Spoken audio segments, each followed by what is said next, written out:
एक सवाल आप सबसे पूछ रहे हैं, आप इस दुनिया में जो भी एग्जिस्ट करता है, जिसका अस्तित्व है, मेहनत क्यों करता है, काम क्यों करता है? सिर्फ 2 जून की रोटी के लिए, एक छोटी सी छत और तन ढकने के लिए कपड़ा। लेकिन अगर मेहनत करने के बावजूद उसे 2 जून की रोटी भी ना मिल सके, ईमानदारी की रोटी, प्योर रोटी, शुद्ध रोटी, तो उसके मेहनत करने की क्या अहमियत रह गई फिर? आज के इस वक्त में खाने पीने की चीजों में भी इस कदर मिलावट की जा रही है, इस कदर क्वालिटी और हाइजीन के साथ, साफ सफाई के साथ इतना बड़ा धोखा किया जा रहा है महज पैसों के लिए। याद रखिए, इंसान को चाहिए क्या होता है? 2 जून की रोटी, एक छत और तन ढकने के लिए कपड़ा। पैसे की जरूरत नहीं होती। पैसा सिर्फ आपको भौतिक चीजें दे सकता है, सुकून नहीं दे सकता। लेकिन लोग भाग रहे हैं, तेजी से भाग रहे हैं सिर्फ इन चंद टुकड़े कागजों के लिए, भले इसके लिए उन्हें लोगों की रोटी के साथ ही खिलवाड़ क्यों न करना पड़े। आज जो वीडियो हम आपको दिखाएंगे उसमें कई ऐसे इंस्टेंसेस होंगे, कई ऐसी चीजें होंगी जो देखकर आपका दिल दहल जाएगा कि किस तरीके से हमारे खाने के साथ में खिलवाड़ हो रहा है। पर यह वीडियो किसी भी उस ठेले वाले भाई के लिए नहीं है जो सड़क पर छोटी सी रेहड़ी लगाता है, छोटा सा ठेला लगाता है, चाहे गुपचुप का हो, चाहे पाव भाजी का हो, चाहे किसी भी चीज का हो, उसके लिए नहीं है। बस हम उन सब से कहना चाहते हैं कि जिस तरीके से दूसरे देशों में इन रेहड़ी वालों ने बड़ी क्रांति लाई क्वालिटी और सर्विस प्रोवाइड करके, वैसा ही कुछ हमारे देश के रेहड़ी वालों, ठेले वालों को करना चाहिए। आपको बता दें, KFC जैसा बड़ा ब्रांड, केंटकी फ्राइड चिकन जैसा बड़ा ब्रांड भी ठेले जैसी एक छोटी सी दुकान से शुरू हुआ था, लेकिन क्वालिटी और सर्विस के बेसिस पे आज वो वर्ल्ड वाइड नोन ब्रांड बन गया। हमें अगर भौतिक भोग की चीजें चाहिए, रोटी कपड़ा मकान से अगर हमें उठना है ऊपर, तो हमें क्वालिटी और प्रॉपर सर्विस देनी होगी। अगर हम ये नहीं देते हैं तो ये निरंतरता बाधित हो जाएगी और लोगों के साथ खिलवाड़ भी होगा, पैसे भी कम मिलेंगे और वो पैसे उतने पुण्य वाले भी नहीं रहेंगे। उनसे आपको सिर्फ पाप मिल सकता है, पुण्य नहीं। ये वीडियो अंत तक जरूर देखें और जितना हो सके इसे शेयर करें। हम में से बहुत लोग शाम के नाश्ते के लिए, थोड़े से जबान के स्वाद के लिए, या मजबूरी में जब घर से बाहर खाना पड़े तब हम बाहर की चीजों का इस्तेमाल करते हैं, बाहर के खाने पीने की चीजें लेते हैं, लेकिन कभी ध्यान नहीं देते कि वहां पर यह खाना बन कैसे रहा है। क्या साफ सफाई का ध्यान रखा जा रहा है? क्या खाना बनाने के लिए जिस क्वालिटी के इंग्रेडिएंट्स का इस्तेमाल किया जा रहा है वो अच्छी क्वालिटी के हैं? देखिए इस वीडियो को। रेलवे की कैंटीन जहां खाने की चीजें रखी हुई हैं, उनके ऊपर एक चूहा बैठा दिख रहा होगा आपको। दिन दहाड़े ये कैंटीन वाले इसे देख रहे हैं, लेकिन इन्हें कोई फर्क नहीं पड़ता। ये भारत के हर कैंटीन में नहीं होता, लेकिन जहां भी होता है, एक भी दुकान में ऐसा हो रहा है तो ये रोका जाना चाहिए। उसी तरह देखिए, इस रेस्टोरेंट के किचन में भी आप चूहे देख सकते हैं। ये आमतौर पर बैक स्टेज चलता है, ये सामने ग्राहकों को नहीं दिखाई देता, लेकिन किचन में क्या चल रहा होता है ये वहां के मालिकों को, वहां काम करने वाले कारीगरों को पता होता है। लेकिन फिर भी इन चूहों, कॉकरोचों और जो भी आप समझ के चलिए, इनके साथ भी आपका खाना तैयार कर देते हैं। इन्हें कोई दर्द नहीं होता, इन्हें सिर्फ पैसे कमाने होते हैं। देखिए इस रेस्टोरेंट की इस वीडियो को देखिए। चूहे किचन का खाना खाने के बाद पाइप से ऊपर चढ़ने की कोशिश कर रहे हैं, लेकिन शायद ही वहां काम करने वाले लोगों को इससे कोई फर्क पड़ रहा हो, क्योंकि जिस तरह ये चूहे किचन में घुसे आ रहे हैं, मानो ऐसा लगता है कि ये अरोज का काम है इनका और इन्हें नेग्लेक्ट करना किसी तरीके से सीख लिया है रेस्टोरेंट के मालिकों ने, वहां काम करने वाले कारीगरों ने। उन्हें कोई फर्क नहीं पड़ता, उन्हें सिर्फ पैसा चाहिए, और रोटी कपड़ा मकान नहीं, भोग की वस्तु पैसा। शायद सबको पता है कि चूहों की वजह से प्लेग जैसी खतरनाक बीमारी फैल सकती है, लेकिन इन लोगों को जान का, आपकी हेल्थ का कोई भी फर्क नहीं पड़ता। इन्हें फर्क पड़ता है तो सिर्फ और सिर्फ पैसे कमाने से।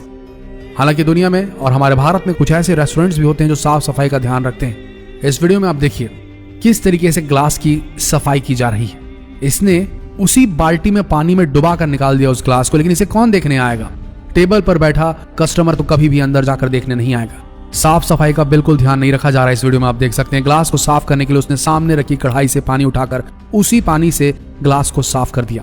ये वही कढ़ाई है जिसमें लोगों का खाना बनता है और जो सड़ जाता है कुछ वक्त के बाद अगर धोया न गया हो, लेकिन जरा भी परवाह नहीं की सामने वाले ने। एक दूसरा वीडियो देखिए, सफाई हो रही है मॉप से किचन की, लेकिन ना उसके मॉप की सफाई में कोई भी ध्यान है। जो मॉप है वो भी बुरी तरीके से गंदा है। जिस पानी को लेकर वो मॉपिंग कर रहा है, पोछा मार रहा है, वो पानी भी खराब है। तो इस तरीके से आप देख सकते हैं कितना ज्यादा घिनौना काम हो रहा है इन रेस्टोरेंट के किचन्स में। ये देखिए जिस कढ़ाई में खाना बनता है उस कढ़ाई में ही पानी भरा है और उसी में ही मॉप डुबा करके फर्श की सफाई कर रहा है। सोचिए इस कढ़ाई में खाना बनेगा, शाम में आने वाले लोगों के लिए खाना बनेगा, सुबह में आने वाले लोगों के लिए खाना बनेगा। क्या ये हाइजीनिक है? क्या स्वाद ही सब कुछ है कि साफ सफाई का भी ध्यान जरूरी है? सोच कर देखिए। अब जो वीडियो हम आपको दिखाने जा रहे हैं वो शायद आपका दिल दहला देगा और शायद आप बाहर का खाना खाना पूरी तरीके से छोड़ देंगे। इस रेस्टोरेंट में काम करने वाला ये आदमी रेस्टोरेंट के बर्तन धो रहा था, लेकिन कुछ देर बाद ये आदमी एक बड़ा सा चम्मच लेकर पानी ड्रेन होने वाले उस गटर के होल में फंसे कचरे को निकालने के लिए उसमें डाल देता है। ये अक्सर होता है, घरों में भी होता है, किचन में भी होता है। जब सिंक फंस जाता है, सिंक में कचरा फंस जाता है, सब्जी के टुकड़े फंस जाते हैं और सिंक जाम हो जाता है। लेकिन क्या हम घर में ऐसा करते हैं कि जिस चम्मच से हमको किसी चीज को खाने के लिए दिया जाता है हमारे मेहमानों को घर के, उस चम्मच को ही गटर में डाल के उसे कचरे को साफ करते हैं क्या, और फिर से उस चम्मच को इस्तेमाल करते हैं? लेकिन देखिए ये आदमी क्या कर रहा है। गटर साफ करने के लिए इसने उसी यूटेंसिल का, उसी कटलरी का इस्तेमाल किया जो शाम में या सुबह किसी कस्टमर की टेबल पर किसी प्लेट में सजी होगी, ताकि वो अपने खाने का लुत्फ उठा सके। सोच कर देखिए कितनी बीमारियां फैल सकती हैं इससे, कितना ज्यादा अस्वस्थ हो सकता है इस रेस्टोरेंट में खाने वाला ग्राहक। लेकिन क्या है, उन्हें कोई फर्क नहीं पड़ता, मालिक को कोई फर्क नहीं पड़ता, कारीगरों को कोई फर्क नहीं पड़ता। उन्हें तो सिर्फ पैसा कमाना है, और रोटी कपड़ा मकान नहीं, पैसा कमाना है, भोग की चीज चाहिए, विलासिता की चीज चाहिए। लेकिन कुछ लोग तो हद ही पार कर देते हैं, जैसे कि ये आदमी हाइजीन का ध्यान रखने के बजाय अनहाइजीन और गंदगी फैला रहा है। आप यकीन नहीं करेंगे, होटल के जिस किचन में खाना बनाया जाता है उसी किचन में एक कोने में पेशाब करते हुए इस आदमी को जरा देखिए। इसे जरा भी शर्म नहीं आ रही है घटिया काम करते हुए, बल्कि आदमी ऐसा करने के बाद हंस भी रहा है। पता नहीं ये किस रेस्टोरेंट के किचन का वीडियो है, न जाने इसके जैसे और कितने लोग ऐसी बेशर्मी वाला काम करते होंगे, क्योंकि इन लोगों को दूसरे की जरा भी परवाह नहीं। इन्हें अन्न का मोल नहीं है, खाने की कद्र नहीं है। इस औरत को देखिए कि इस तरीके से ये डब्बे से, कचरे के डब्बे से खाना निकालकर पैक कर रही है। क्या पता कि इस खाने का उपयोग किया जाता हो हमें परोसने के लिए। पता नहीं ये कैसा होता है, पता नहीं ये लोग ऐसा कैसे कर लेते हैं। ये वीडियो देखकर घिन आ रही है, आप भी देखिए, लेकिन स्किप ना कीजिए, क्योंकि आंखें खोलने वाले कुछ और क्लिप्स बचे हैं इस वीडियो में। देखिए औरत क्या कर रही है, कितना बुरा काम कर रही है। क्या इसका दिल में जरा भी रहम नहीं है? क्या ये खाना किसी बच्चे के पेट में नहीं जा सकता, किसी ग्राहक के बच्चे के पेट में नहीं जा सकता? एक माँ होने के नाते इस औरत को, एक औरत होने के नाते इस जो भी ये लेडी है, उसे ये हक नहीं है कि कचरे के डब्बे से खाना निकाले, चाहे उसका वो यूटेंसिल यूज करे, प्लास्टिक का वो यूज करे, या फिर किसी के बचे हुए खाने को, लेफ्ट ओवर को उठाकर उसमें नया खाना मिक्स करके दे दे। ये गलत बात है, सही नहीं है। ऐसे पैसे कमाने किसी काम नहीं आ सकते। आगे बढ़ते हैं।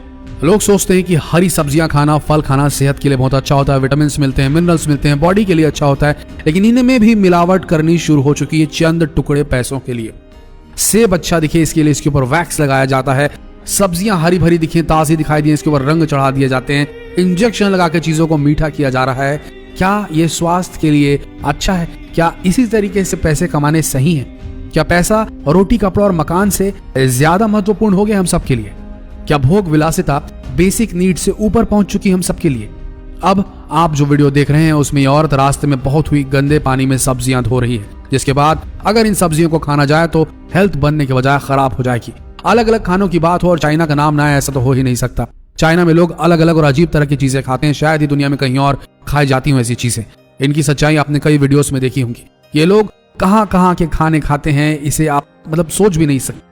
दुनिया का सबसे खराब कहा जाने वाला MSG, मोनोसोडियम ग्लूटामेट, जिसे अजीनोमोटो कहा जाता है, वो भी इस देश ने ही निर्माण किया है। उसका जापान और चाइना के इस इर्द गिर्द ही इसका निर्माण हुआ है, वहीं से इस चीज का आविष्कार हुआ है और सबसे ज्यादा ये लोग इस्तेमाल करते हैं। खराब सब्जियों तक को इस्तेमाल कर लेते हैं, गटर से निकाल के चीजें इस्तेमाल करते हैं, केमिकल से मिली चीजें इस्तेमाल करते हैं, जीव जंतुओं को जिंदा ही खाना पसंद करते हैं। आखिरकार कोरोना की जो समस्या है वो चीन से ही निकली और इसी तरीके की गलत ईटिंग हैबिट्स की वजह से निकली।